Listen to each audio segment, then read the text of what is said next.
Assalamualaikum warahmatullahi wabarakatuh. Ketemu lagi dengan saya Agus di channel Agus Kang Blangkon. Hari ini kita belajar mengaji tentang filsafat yang dibawakan oleh Dr. Fahrudin Faiz. Yuk kita lihat videonya. Semoga kita mendapatkan ilmu. Yuk, cekidot.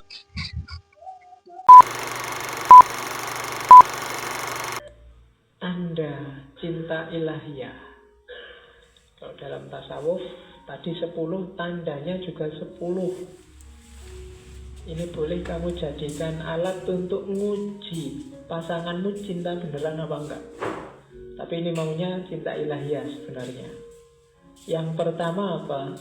Senang kalau bertemu kekasihnya. Kalau dalam sufi sampai ke level kasyaf. Kasyaf itu terbukalah tabir dan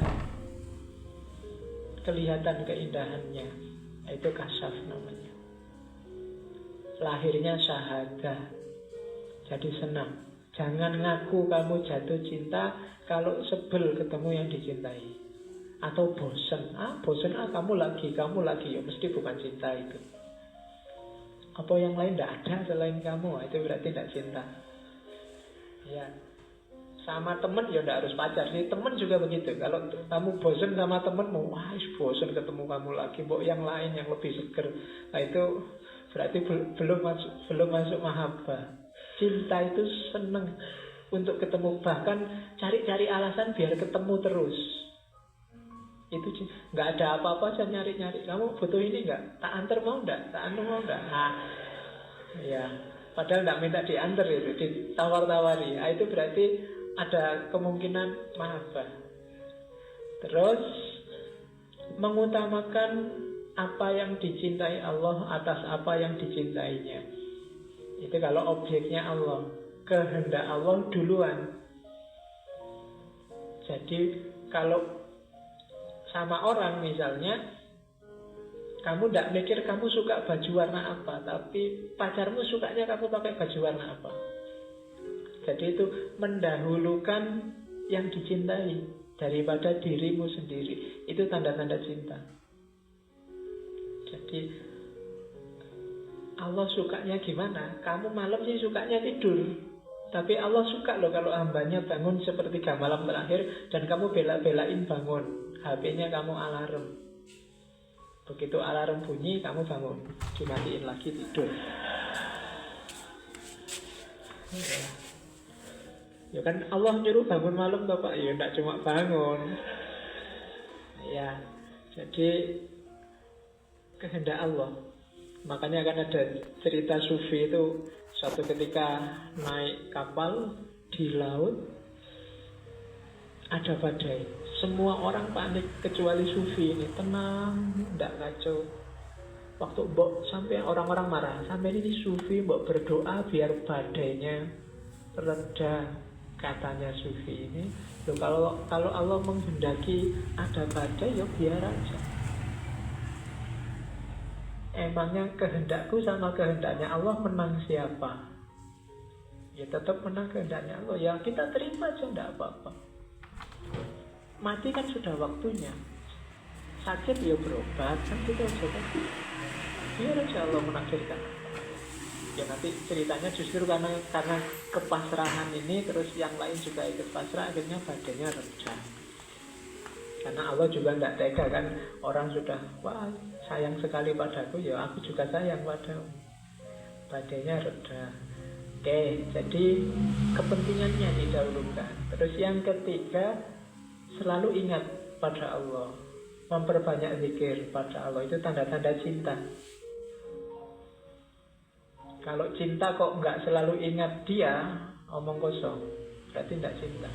Waduh, aku lupa kalau punya pacar. Berarti tidak. Orang mungkin itu. Iya ya. Tidak, pasti tidak. Kalau cinta itu tidak pakai disuruh, pasti ingat. Terus suka kalau berduaan. Kalau sama Allah namanya berkholwat. Munajat itu ngobrol sama Allah. Atau membaca kitabnya. Kalau kalian dapat surat dari pacar, atau pacarmu ngirim WA panjang ngomong apa, itu kan tidak kamu hapus-hapus. Ini WA dari dia, padahal mungkin isinya podo. Kemarin bilang I miss you, I love you, sekarang I miss you, I love you, itu nggak kamu hapus 1 bulan, semuanya sama. Kenapa? Karena kamu cinta. Jadi kitabnya menurut kamu jadi penting, karena membaca kitab itu mengingatkan kamu pada dia. Jadi kalau ada orang Islam ngaku cinta sama Allah tapi males ngaji, itu omong kosong. Tidak mungkin. Kayak kamu kalau jatuh cinta, kok pacarmu ngirim WA terus kamu alah tidak usah dibaca. Buat apa? Itu omong kosong, berarti tidak suka, tidak cinta. Jadi ciri yang keempat, suka kalau berduaan. Pak, kalau ini kan nggak perlu saya jelaskan, kamu paham lah. Mana ada orang jatuh cinta sukanya rame-rame, mesti pinginnya berduaan. Oke, terus makanya yang tidak punya pacar ya kamu toleran kalau ada temenmu baru ya. Nah ya kan, masa malam mingguan pacarmu diapeli kamu ikut ganggu, ikut nemuin, ikut ngajak ngobrol, itu namanya tidak toleran. Oke, mesti ingin berdua ya. Dan agama kan wanti-wanti, kalau bukan kholwat sama Allah loh ya, kalau laki-laki perempuan berdua, yang ketiga setan. Jadi kalau kamu ganggu temenmu pacaran, nah kamu jadi setannya. Oke, terus yang kelima, tidak menyesal kehilangan apapun asal Allah masih ada. Tidak menyesal berkorban apapun asal Allah ridho. Itu ciri yang kelima. Jadi pacar itu tidak perhitungan. Kalau kamu pacaran kok pas gegeran terus pacarmu bilang, coba diinget-inget, bulan ini aku sudah habis 25.000, takdir kamu saja. Nah itu enggak. Kalau masih apal sampai jumlahnya detail, itu belum cinta, masih negosiasi, masih dagang. Iya, masih belum. Kok masih ingat, masih ngungkit-ngungkit, habis bensin berapa tuh? Wah, sudah. Itu belum cinta. Masih ngitung apa yang hilang. Orang jatuh cinta itu tidak menyesal kehilangan apapun asal masih bersama dengan yang dicintai. Yang keenam, menikmati ketaatan, tidak merasa berat atau keberatan. Yang dicintai ingin apapun, memerintahkan apapun, dijalani dengan senang. Bahkan tidak cuma senang, ditambah-tambahi. Pacarnya minta jemput jam 7, setengah 7 sudah ditunggu di depan kos-kosan. Itu karena ada cinta di situ.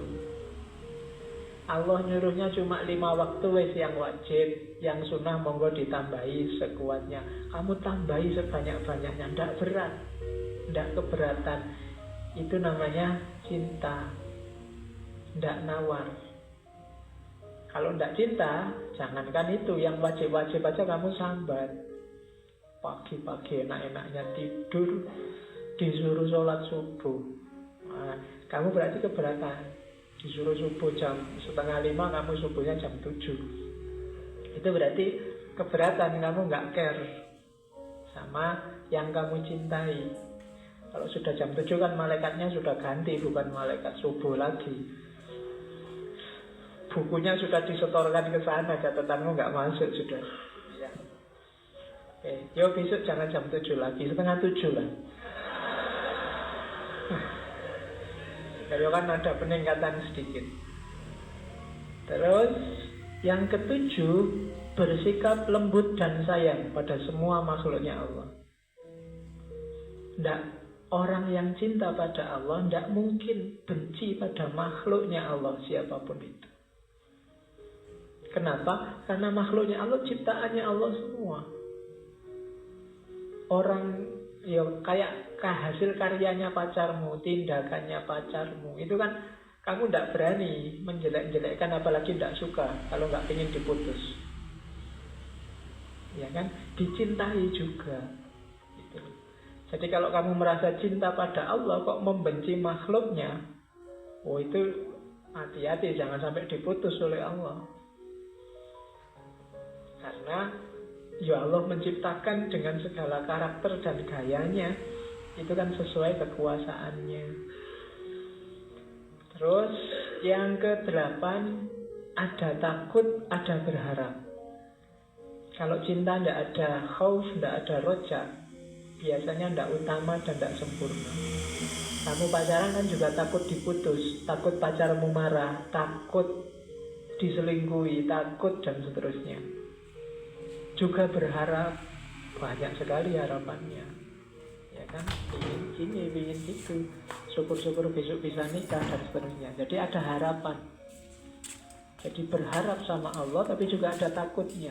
Ini dua kombinasi yang dua-duanya harus ada. Ya jangan takut saja tanpa harapan, atau berharap saja tanpa takut. Takut tanpa harapan itu nanti hasilnya putus asa. Harapan saja tanpa takut hasilnya sakarepe dhewe. Maka dua-duanya harus imbang. Yang ke-9, biasanya orang jatuh cinta itu cenderung tidak pamer, tidak memamerkan cinta sebagai wujud pengagungan kemuliaan. Kalau masih pamer, itu biasanya belum mendalam. Masih ingin dipuji orang, oh cakepnya pacarmu, gitu. Yang disembunyikan yang pacarnya jelek-jelek mesti. Kok kamu punya pacar tidak benar ditampilkan di Facebooknya? Itu perlu kamu tanyakan. Jangan-jangan kamu dianggap jelek oleh pacarmu. Tapi cirinya memang cinta yang sejati itu hanya untukku, tidak untuk yang lain. Kamu milikku saja loh ya, orang lain jangan sampai tahu. Makanya tidak pamer-pamer. Orang cinta itu ada kecenderungan serakah. Allahku saja, jangan diganggu-gugat. Biasanya itu alamat kamu benar jatuh cinta. Kalau ada orang bisa akrab sekali sama Allah, bisa dekat sekali sama Allah, kamu iri. Aku nggak bisa sedekat itu ya. Itu sebenarnya ada benih cinta di hatimu sama Allah. Kalau enggak ya berarti enggak. Kalau ada orang bisa sedalam itu sama Allah, bisa sampai nangis-nangis sedalam itu, kamu ala biasa aja, nggak lebay, ya berarti kamu tidak ada rasa sama Allah. Orang cinta itu biasanya cemburu kalau ada yang lain akrab sama yang dicintai. Makanya ciri yang ke-9 cenderung disembunyikan. Biar apa? Biar milikku saja. Jadi banggalah, kebalikannya yang tadi ya. Kalau ada pacarmu nggak cerita-cerita, kalau sudah pacaran itu husnudzonlah, sebenarnya dia ingin kamu jadi miliknya saja. Ya suudzonnya tadi, jangan-jangan aku dianggap jelek. Oke, terus yang terakhir, cirinya cinta adalah senang dan ridho pada yang dicintai, meridhoi Allah. Yang teorinya agak panjang kan, meridhoi Allah itu. Kalau Allah ridho pada kita itu cenderung lebih mudah karena Allah Maha Penyayang. Kita yang sering tidak ridho pada Allah, kita sering komplain, sering tidak terima, sering kok gini ya Allah, Indonesia ini kok gini ya, itu mengeluh namanya. Tidak ridho pada ketetapannya Allah. Kok bisa ya orang itu menang? Oh, sudah kita demo bolak-balik loh. Iya. Gimana orang sekian juta berdoa, Allah ini gimana sih? Itu kamu berarti tidak ridho pada ketetapannya Allah. Orang yang cinta itu ditetapkan apapun oleh yang dicintai, oke, tidak masalah. Itu tanda-tanda cinta. Itulah bagian-bagian dari bab, kalau dalam tasawuf namanya bab mahabbah.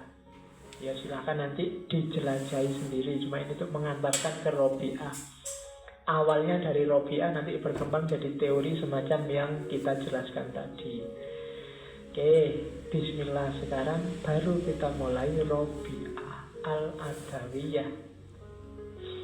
Jadi Robiah ini nanti ya dia tidak pernah bikin teori yang komprehensif.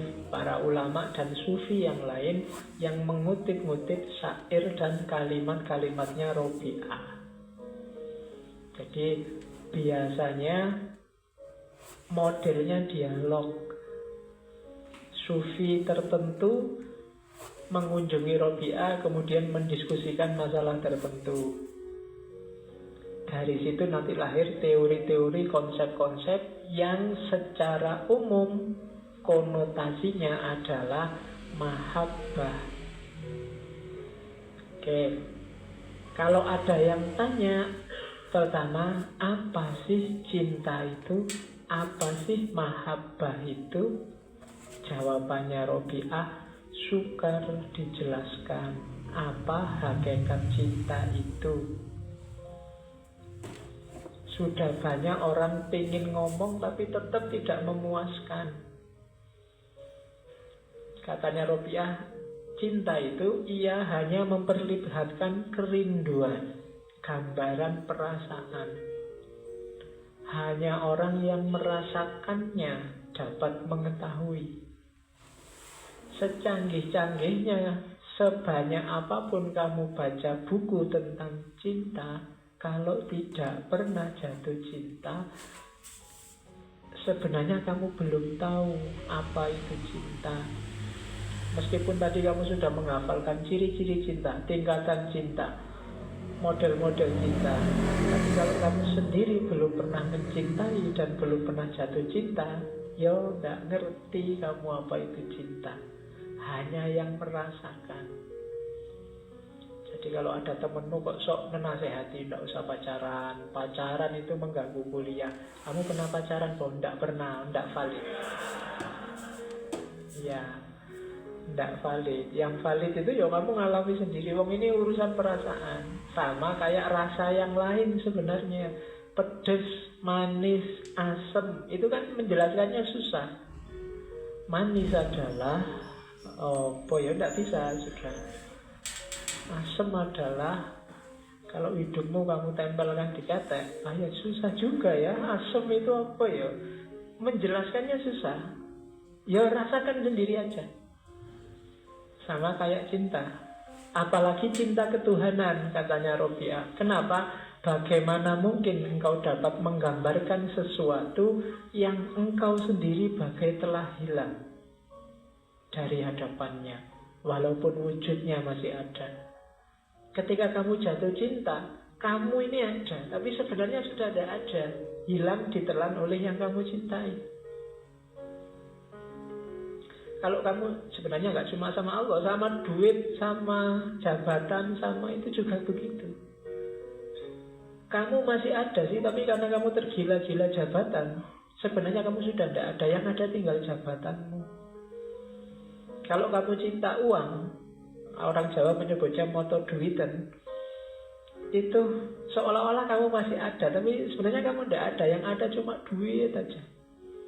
Kamunya sendiri hilang, ditelan oleh cintamu pada uang, sehingga pikiranmu, perasaanmu, orientasinya selalu pada uang.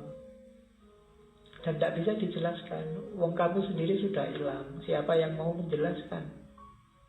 Kalau cinta ketuhanan dan karena hatimu yang gembira, lidahmu bungkam. Orang yang gembira, orang yang senang, atau kebalikannya orang yang sumpek, orang yang sedang gundah, itu kan susah ngomongnya. Seneng sama sumpek itu sama-sama susah. Cinta juga begitu. Cinta yang sedalam mungkin itu ngomongnya susah. Benci juga begitu. Kalau kamu bencinya sudah dalam itu ngomong aja susah. Kalau masih bisa ngomong, masih bisa cerita, masih belum sebenarnya. Jadi kalau sudah memang sangat dalam, kalau kamu mantul sama orang kan, karena cuma gitu aja kamu. Menceritakannya susah. Sama kayak kamu suka sama orang. Disuruh menceritakan, gimana sih? Sedalam apa sih cintamu? Gimana ya? Pokoknya dalam lah Pak, susah pokoknya. Sehingga kadang-kadang dipakai metafor-metafor. Sedalam lautan, setinggi gunung, macam-macam. Gunung pun kudaki, lautan ku seberangi. Itu kan metafor. Kenapa? Susah dijelaskan. Jadi tidak usah ada pertanyaan apa itu cinta. Jalani saja. Itu maunya Robiah ketika ditanya. Ya kalau gitu ciri-cirinya deh. Ya kalau cirinya, katanya Robiah, antara lain ini loh. Yang pertama, yang namanya cinta itu biasanya tidak ada jarak antara yang mencintai dan yang dicintai. Yang pertama, kalau masih ada jarak, masih ada aku dan kamu. Kalau aku begini, kalau kamu begitu, itu biasanya masih belum. Masih negosiasi. Terus, yang kedua apa? Cinta itu ungkapan dari rasa rindu. Oleh karena itu, susah dijelaskan. Hanya bisa dirasakan. Yang bisa memahami yang merasakan. Barang siapa menuturkan, ia sendiri tidak dapat dituturkan. Sama kayak tadi, bagaimana engkau menuturkan sedangkan engkau sendiri lenyap di hadapannya, lebur dengan wujudnya, sirna karena menyaksikannya. Dalam kondisi sehat engkau mabuk dibuatnya. Oke. Dengan memusatkan perhatian kepadanya engkau jadi mantap. Dengan bersenang-senang dengannya engkau jadi sedih. Kebalikannya ya. Semakin dalam cintamu, biasanya semakin kamu sedih, khawatir berpisah. Ya kan, dalamnya cinta itu biasanya bikin kamu gelisah terus. Jangan-jangan nanti tidak jadi, ini jangan-jangan nanti, ya selalu begitu. Terus rasa takut membentengi lisan untuk bicara, rasa bingung menahan hati untuk mengungkapkan, rasa cemburu mendidik mata untuk melihat, rasa kebesaran mengikat akal untuk mengaku. Tiada dalam cinta selain kebesaran yang langgeng, kebingungan yang melekat, hati yang rindu, rahasia yang tertutup, badan yang terasa sakit dan tidak aman. Cinta dengan segala keunggulannya telah menguasai hati. Jadi hakikatnya cinta itu tidak bisa dijelaskan. Isinya paradok-paradok. Isinya antara kemantapan dan kebingungan, antara kegembiraan dan kesedihan, antara jasmani dan rohani. Susah dijelaskan pokoknya. Hakikatnya itu. Maka semakin banyak orang ngomong tentang cinta, sebenarnya dia belum tahu hakikatnya cinta. Jadi kamu tidak perlu capek-capek nulis buku cinta tebel-tebel atau baca buku cinta tebel-tebel. Tidak ada gunanya. Karena cinta itu, kayak katanya Gibran, telah cukup untuk cinta. Rasakan saja. Kamu tidak perlu cari teori membahagiakan pacar dalam waktu 60 detik. Tidak iso. Kan ada sekarang tips-tips begitu, tips and trick. Nah, saya kan buku-buku itu. Mencintai Allah dalam waktu 60 hari, ya tak bisa. Kayak kursus bahasa Inggris itu kan, pinter bahasa Inggris 6 jam. Ya waktu kamu baca 6 jam pinter, bukunya ditutup jam ke-7 sudah nggak bisa lagi kamu bahasa Inggris. Kan begitu buku-buku trik itu. Jadi hakikatnya cinta itu susah dijelaskan, hanya rasa. Kalau dijelaskan mumet, serba paradok. Gembira dan sedih, mantap dan bingung, dan seterusnya. Yang bisa kita lihat hanya manifestasinya. Oke, kita masuk sekarang ke gimana terus prakteknya. Nah, menjelang mencintai ada dua hal utama yang jadi bagiannya cinta. Terus saya pakai kalimat menjelang mahabbah. Apa? Taubat dan ridho.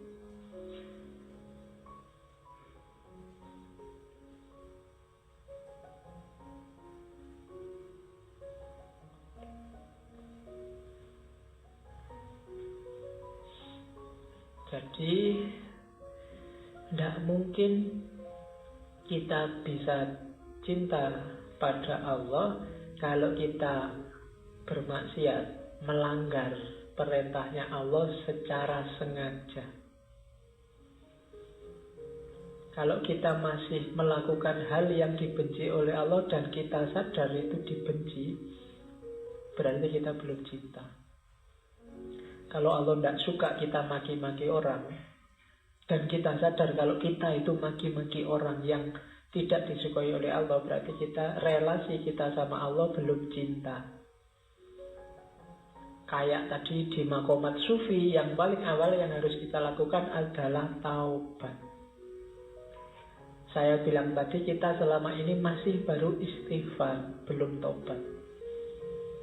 Ya nanti di banyak kitab, termasuk kitabnya Ghazali, disebutkan syarat dan hukumnya taubat.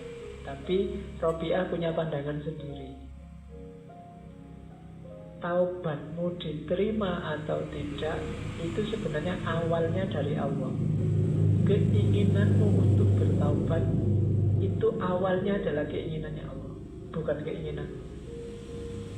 Itu yang bikin kadang-kadang ya kamu habis sholat sih tiap hari astagfirullahaladzim, tapi ya keluar masjid ya kembali lagi ke asal. Itu karena memang Allah belum menghendaki kamu tobat beneran. Jadi tobat itu sejenis hidayah, katanya Robiah.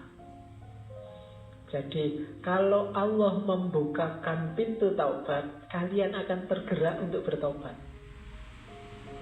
Maka bersyukurlah kalian kalau kamu tergerak untuk bertaubat. Berarti Allah sedang peduli sama kalian. Kalau Allah tidak menghendaki, ya kamu tidak akan memasuki pintu taubat itu. Mungkin kamu merasa benar terus, merasa baik terus. Itu berarti Allah sedang tidak mau kalian mendapatkan ampunannya, memasuki pintu taubat. Jadi ada orang tanya pada Robiah, kira-kira aku ini kan maksiatnya banyak, kalau aku tobat diampuni tidak oleh Allah? Katanya Robiah, kebalik. Kalau Allah berkenan membukakan pintu taubat, kamu akan taubat diampuni. Tapi kalau Allah nggak membukakan pintu taubat, Allah nggak akan mengampuni. Jadi taubat itu pasti diterima, Allah Maha Pengampun. Tapi untuk melahirkan kesadaran saya ingin tobat, itu kuncinya lagi-lagi di Allah, bukan dalam diri kalian. Maka bersyukurlah yang tergerak dan sadar untuk bertobat. Berarti Allah masih sayang pada kalian. Jadi ada kan orang yang janjinya ya wis jelas bolak-balik salah, tapi kok merasa benar terus.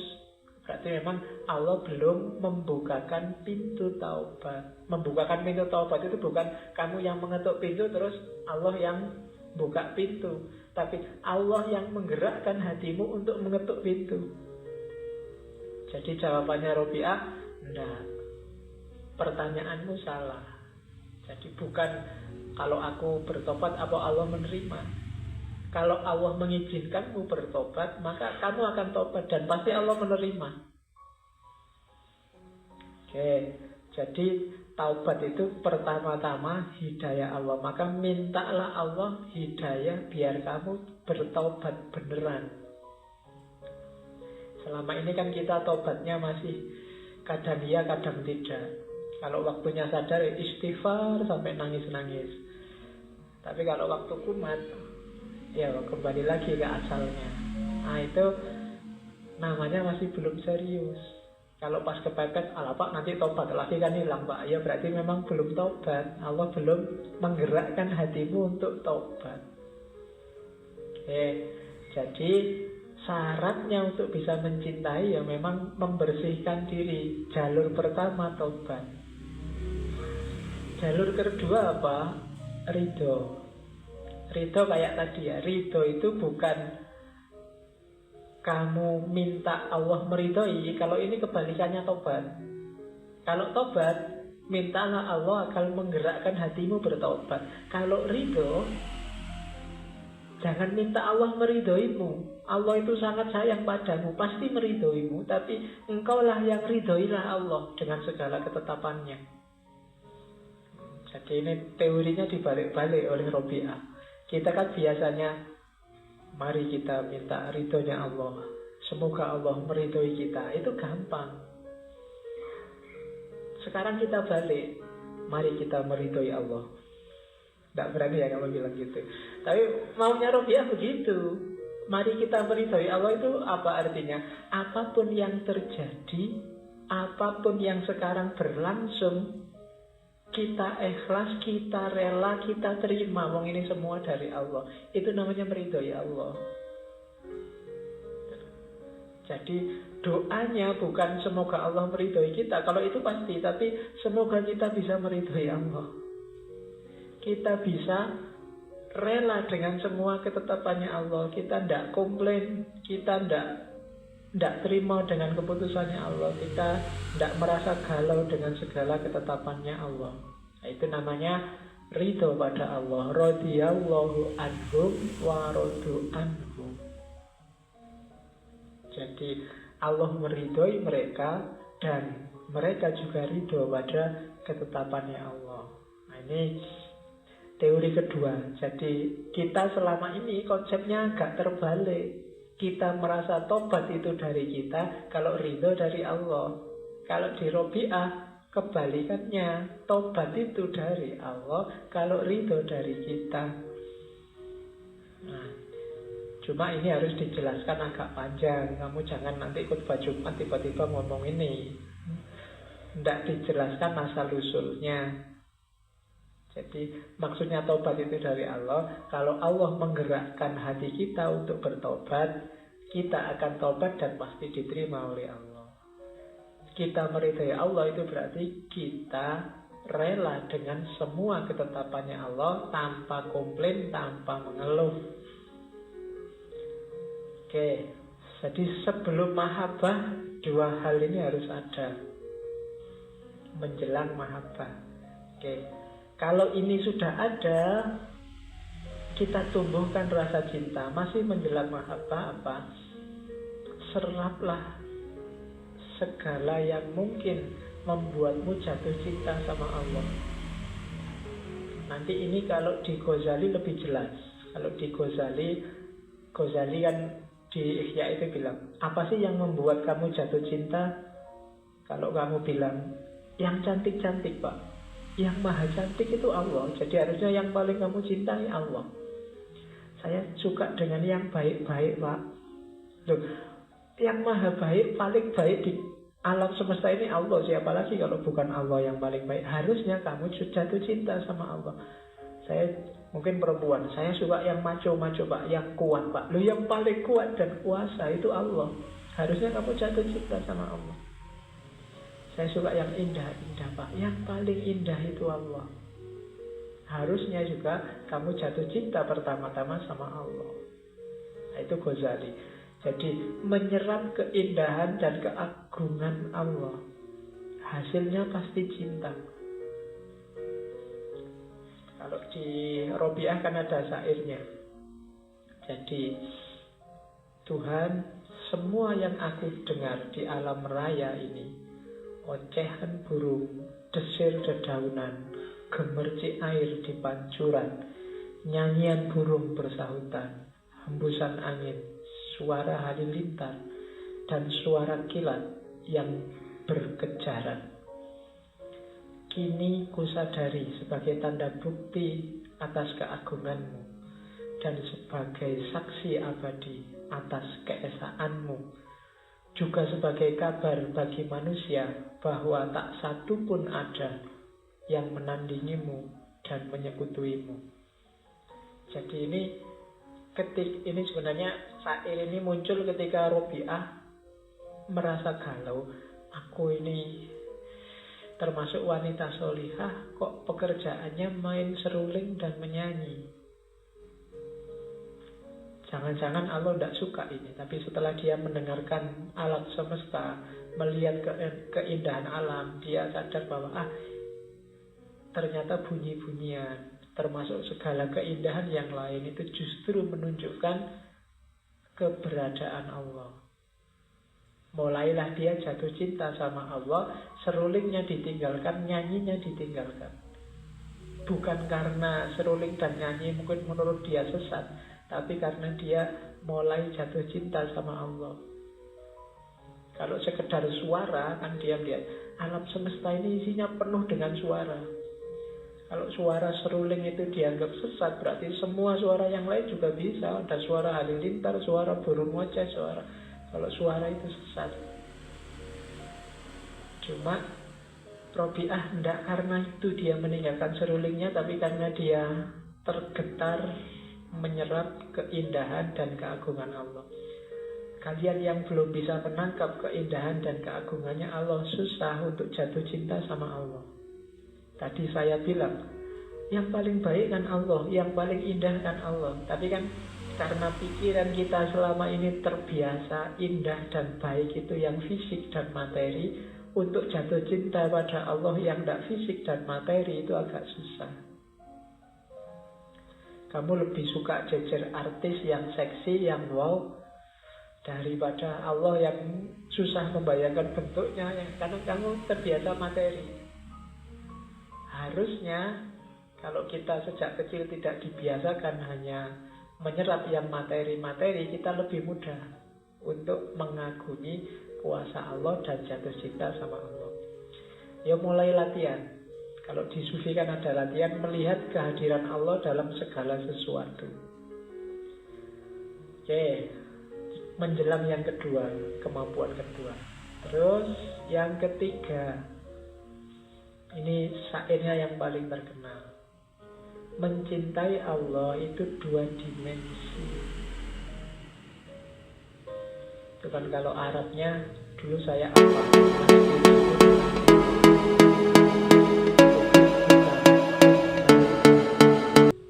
Hubbal hawa wa hubban li'annaka ahlun lidhaka.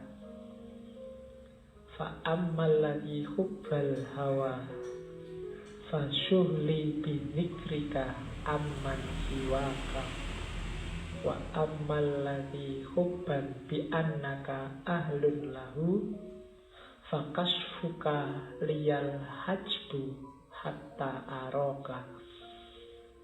Sudah lama hafalannya. Zaman saya S1. Tahun berapa itu ya?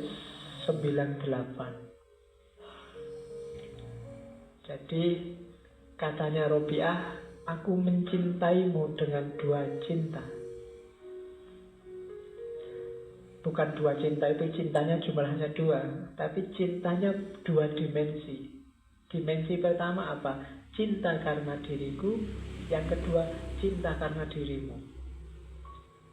Cinta karena diriku itu apa? Ya karena aku selalu sibuk mengingatmu. Kalau cinta karena dirimu, karena engkau menyambut cintaku, kemudian mengungkapkan dirimu sehingga aku bisa melihatmu. Itu berarti aku dan engkau sama-sama dalam cinta yang satu. Jadi cinta kita ini 2 dimensi katanya Robiah. Karena aku dan karenamu. Dari sisi aku menuju dirimu lewat kesibukanku mengingatmu, dan engkau menunjukkan dirimu padaku. Nah, cuma selanjutnya, baik untuk ini maupun untuk itu, pujian bukanlah bagiku. Bagimulah pujian untuk semua itu. Jadi, apakah ini aku yang mengingatmu selalu atau engkau yang membukakan dirimu padaku? Ini semuanya skenariomu dari dirimu. Jadi yang layak dipuji, kalau ini baik, itu hanya engkau, bukan aku. Kalau aku sekarang jatuh cinta padamu, ini semua jasamu, bukan jasaku. Beda dengan kita cinta sama lawan jenis, kita cinta sama orang tua. Itu kan aktornya kita. Tapi dalam cinta ketuhanan ini hanya Allah yang ada. Jadi pujian hanya layak bagi Allah. Yang layak dipuji itu hanya Engkau, bukan aku. Itu jadi cinta itu melibatkan dua dimensi. Dimensi aku yang mencintai dan Engkau yang dicintai. Cuma dua dimensi ini sebenarnya hakikatnya skenario dari Engkau yang dicintai, yaitu Allah. Maka yang layak dipuji hanya Engkau ya Allah, bukan aku. Jadi maksudnya Robiah, aku tidak akan membangga-banggakan bahwa ini loh aku sufi, mencintai Allah. Kalau berdoa nangis-nangis, jamaah aku nangis kabeh kalau dengerin aku doa. Tidak begitu. Yang layak dipuji hanya Engkau dalam kisah cinta ini, bukan aku. Nah, itu maksudnya Robiah dengan dua dimensi cinta. Ini sebenarnya syair yang diucapkan oleh Robiah setelah banyak orang melamar dia dan semuanya ditolak. Kenapa? Karena fokusku sekarang hanya Allah saja. Sudah cukup bagiku Allah. Jadi Robiah saat itu berceramah, saudara-saudaraku, kholwat merupakan ketenangan dan kebahagiaanku. Aku ini merasa puncak, merasa bahagia luar biasa dalam kholwat. Mohon maaf, sudah tidak menerima lowongan suami lagi. Iya, jadi aku sudah asik sama Allah. Katanya Robiah, kekasihku selalu di hadapanku. Tak mungkin aku mendapat penggantinya. Aku sudah ngerti bener indahnya, dahsyatnya kekasihku yang satu itu. Jadi aku tidak akan nyari lagi. Bahkan katanya Robiah, cintanya pada makhluk itu cobaan bagiku. Ini namanya cemburu. Bahwa kekasihku itu milikku saja, tidak usah mengasihi yang lain. Tapi dia ini sangat maha penyayang, maha pengasih. Maka itu cobaan bagiku. Dialah tujuan hidupku. Nah, oh hati yang ikhlas, oh tumpuan harapan, berilah jalan untuk meredam keresahan.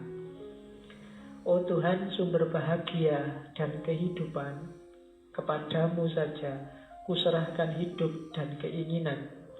Kupusatkan seluruh jiwa ragaku demi mencari ridhomu. Jadi nggak punya suami aku nggak gelisah, nggak punya apa-apa aku nggak galau. Yang bikin aku galau cuma satu, ridhomu. Kamu ridho ndak ya padaku? Apakah harapanku akan terwujud? Jadi satu-satunya yang difokusi oleh Robiah itu hanya Allah ini kira-kira ridho nggak kalau aku gini ya. Jadi bukan lagi urusan suami, bukan lagi urusan kekayaan. Meskipun miskin luar biasa, banyak hartawan yang ingin bantu. Ada cerita seorang hartawan ingin bantu Robiah, cuma takut karena dia tahu pasti ditolak. Akhirnya melalui sahabatnya Sufi, namanya Sufyan Tsauri. Pak Sufyan, mbok tolong saya ingin bantu Robiah, cuma Robiah ini mesti tidak mau. Mbok sampean yang ngomong. Sufyan Tsauri, ya sudah coba tak bantu. Bilang, Mbak Yu Robiah ini loh, saya kesini. Sebelum Sufyan Tsauri ngomong, ada apa sih? Apakah ada yang mau ngasih bantuan aku?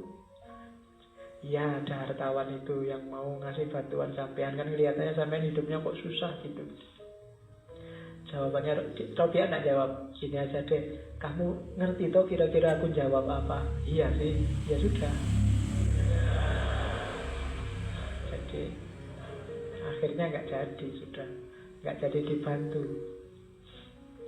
Oke, jadi ada cerita lagi satu ketika Robiah ini punya puasa. Dia merasa nanti maghrib buka puasa, aku masih punya bawang satu untuk buka puasa. Jadi buka puasanya pakai bawang. Begitu maghrib mau buka puasa ke dapur, loh bawangnya kok tidak ada. Ya sudahlah, pakai air aja. Tiba-tiba ada burung lewat, jatuh, bawa bawang satu, dijatuhkan di depan Robiah. Robiah lihat bawang itu, enggak usah, nanti tipuan, nanti aku jadi manja. Pingin opo-opo langsung datang. Kalau kamu kan seneng, bayangkan tiba-tiba datang. Tapi kalau Robiah enggak.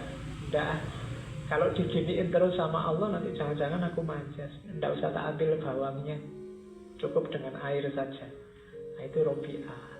Ya jangan disamakan jiwanya kayak kalian, tapi pelan-pelan bisa ditiru. Oke, terus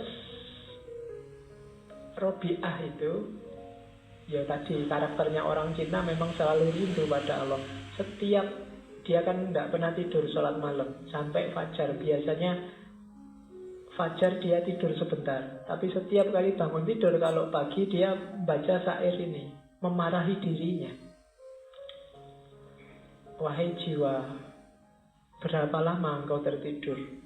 Sampai kapan engkau tertidur? Engkau terlalu nyenyak tidur.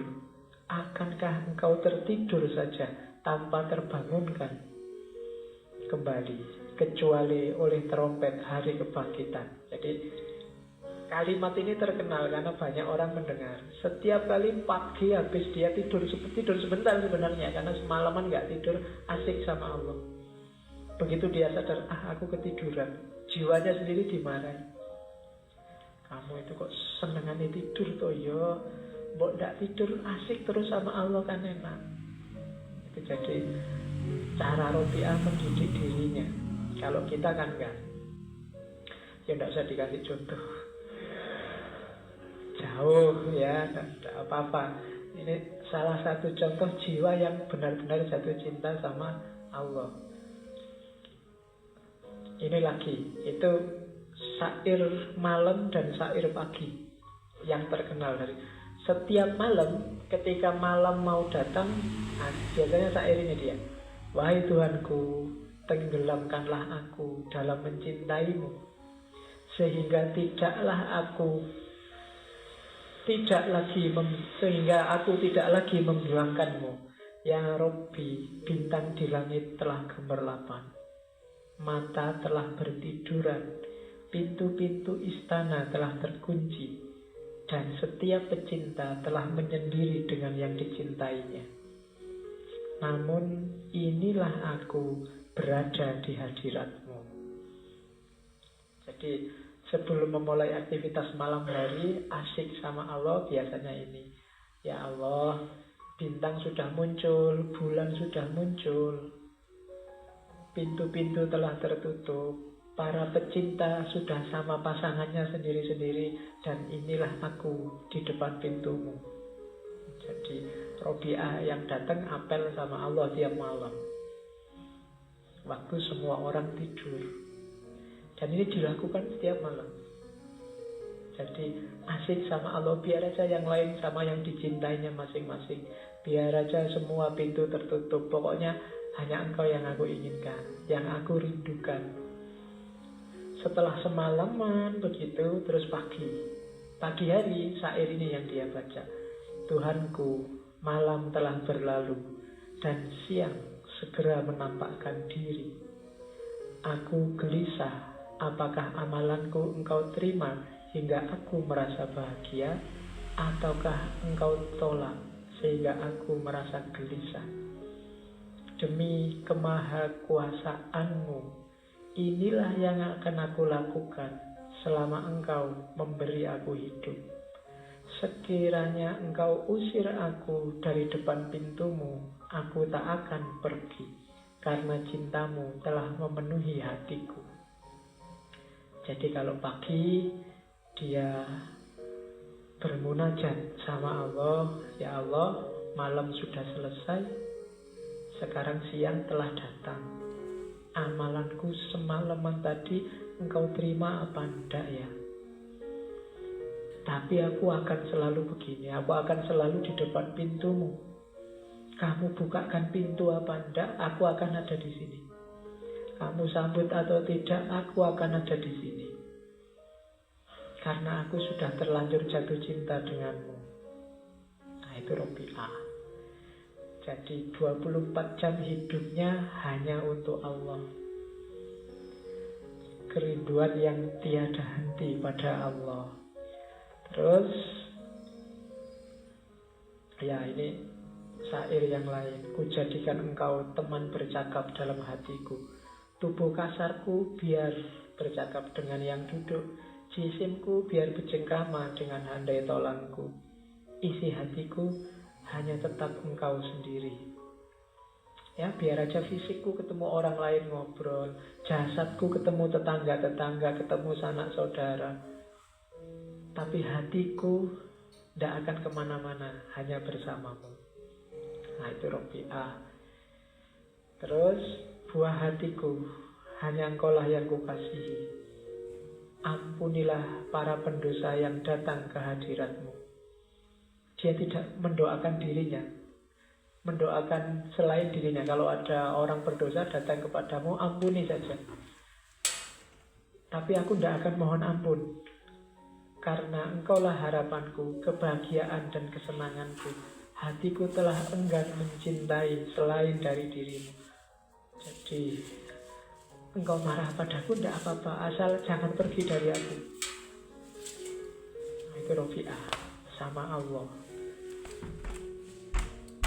Terus karakter selanjutnya adalah tanpa pamrih. Ya Allah, jika aku menyembahmu karena takut neraka, bakarlah aku di dalamnya. Dan jika aku menyembahmu karena mengharap surga, campakkan aku darinya. Tapi jika aku menyembahmu demi engkau semata, janganlah engkau enggan memperlihatkan keindahan wajahmu yang abadi padaku. Jadi bukan surga, bukan neraka, bukan 72 bidadari, bukan itu, bukan istana emas di surga, enggak. Aku enggak butuh itu. Kalau ibadahku, semua yang kulakukan ini untuk itu, kasih kebalikannya. Kalau ibadahku karena takut neraka, masukkan aku ke neraka. Kalau ibadahku karena mengharap surga, jauhkan aku dari surga. Aku tidak butuh itu semua. Yang aku butuhkan hanya engkau. Aku hanya ingin melihat wajahmu. Itu saja. Nah, itu Robi'ah. Ada cerita satu ketika Robi'ah ini bawa ember besar isinya air. Lari agak cepat bawa air. Orang-orang yang Robi'ah, kamu mau kemana? Mau ngapain? Mau ke neraka. Mau tak padamkan dengan air ini.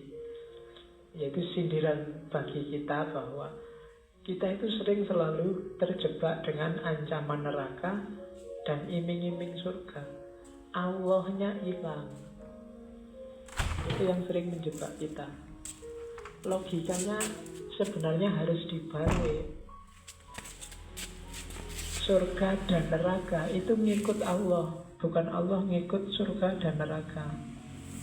Kalau kita menuju Allah dan sampai pada Allah, pasti dapat surga. Tapi kalau target kita surga, belum pasti kita dapat Allah.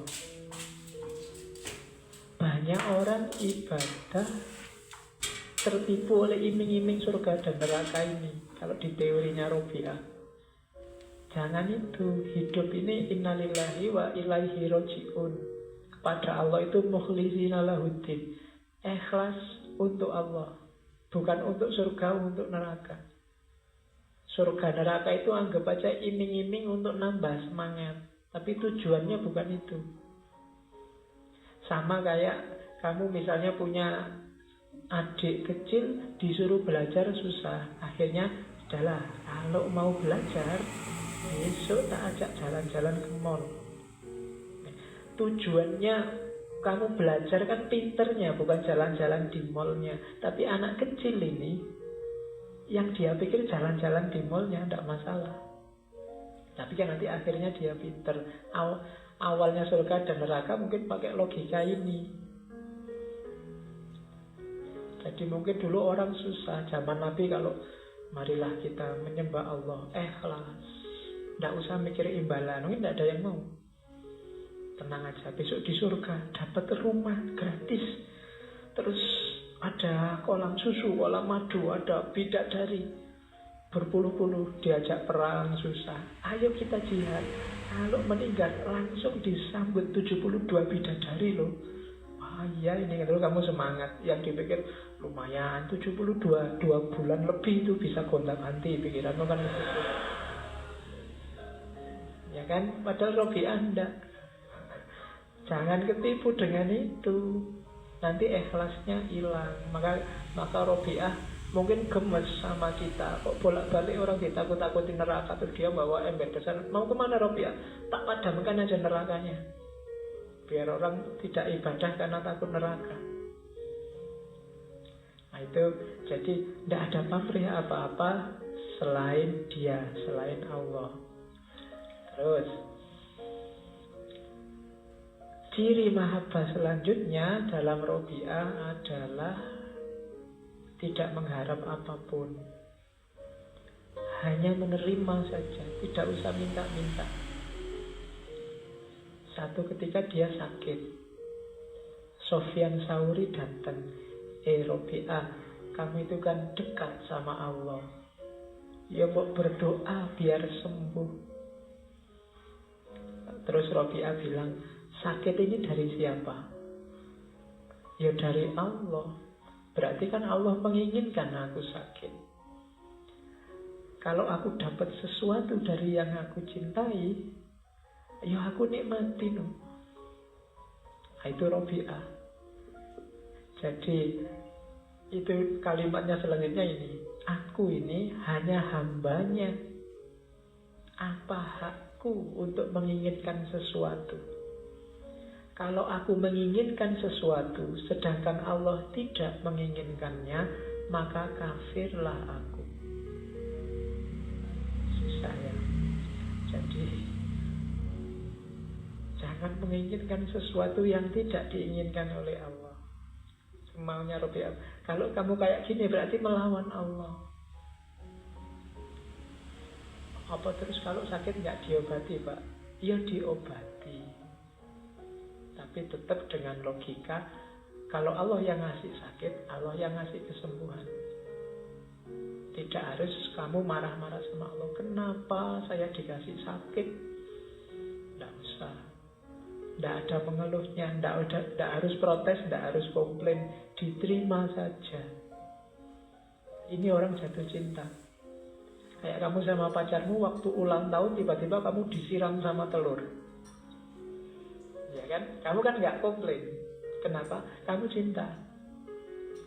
Tapi bukan berarti telurnya terus nggak dihapus-hapus sampai sore. Ya, nggak diprotes, tapi ya terus dibersihkan. Sakit ya diobati tanpa mengeluh, tanpa komplain. Apalagi marah-marah. Ya Allah, gimana sih? Saya itu kan orang soleh, rajin. Kok ya dikasih sakit, kan tak begitu. Jadi malah istilahnya Robi'ah ekstrim.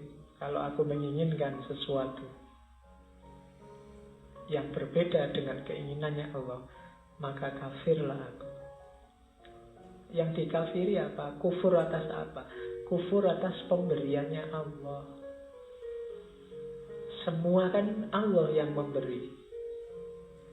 Kamu sehat, kamu sakit, kulitmu mulus apa kasar, putih apa hitam, rambutmu keriting apa lurus, itu kan pemberiannya Allah. Jangan komplain, Pak, saya kok lahir di Indonesia ya Pak, akhirnya pesek hidungnya. Coba lahir di India, mungkin hidungnya lebih panjang. Nah, itu namanya komplain. Allah sudah mengendaki itu, ya sudah. Kan kamu sering mengeluh gitu, coba kemarin saya anaknya Jokowi Pak.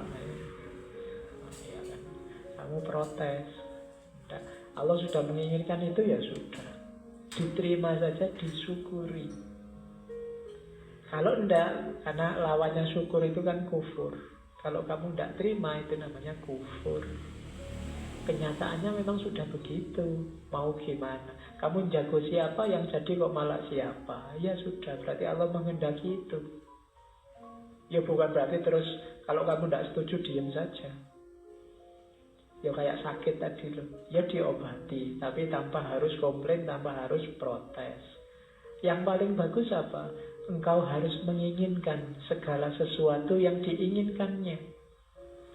Sesuatu agar engkau menjadi hambanya yang sejati. Semata-mata agar engkau menjadi hambanya yang sejati. Namun tidak masalah jika memang dia memberikannya.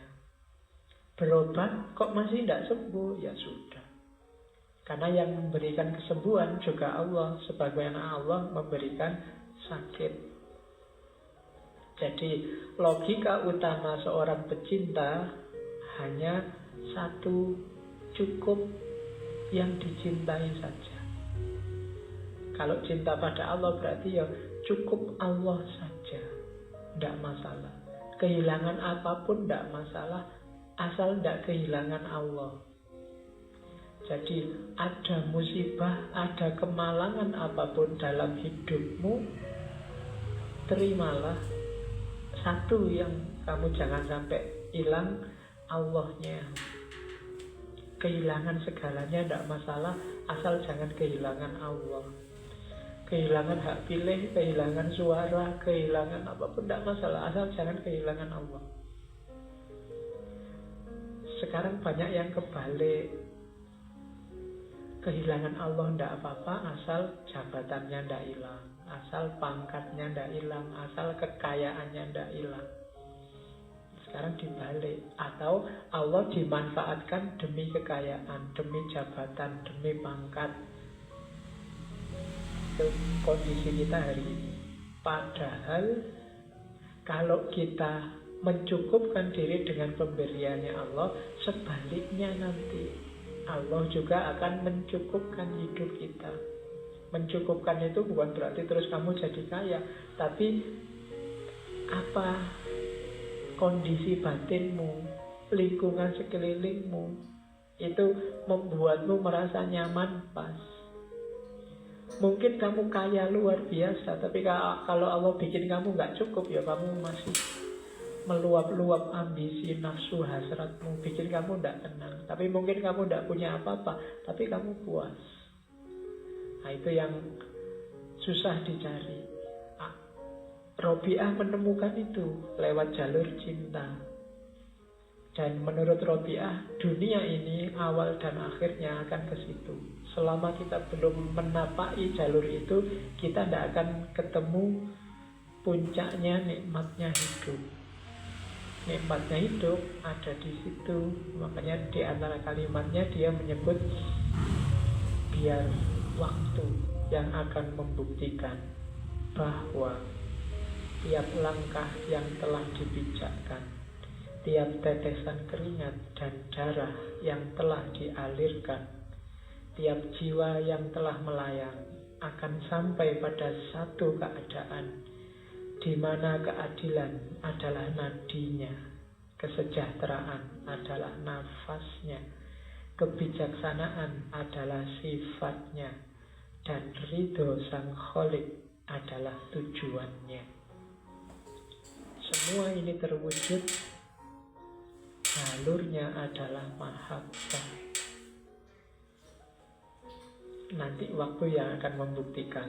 Dengan mahabbah, semua kecapean, keringat yang menetes, darah yang mengalir, langkah yang dipijakkan akan membuahkan keadilan, kesejahteraan, kebijaksanaan, dan ridho dari Allah.